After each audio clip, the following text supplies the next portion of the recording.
Well, we've got sunny out. Done some more reorganizing. Me and my son put that big, huge monster rock on top. We'll have water running through it. You've got the earlier video what we've done, so rearrange things on it.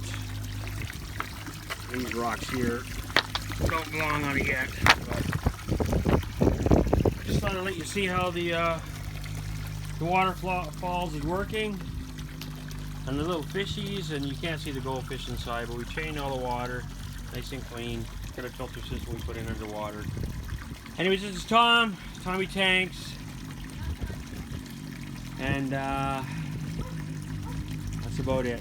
So take care, and have a great day. It's beautiful out here in Canada. Bye for now.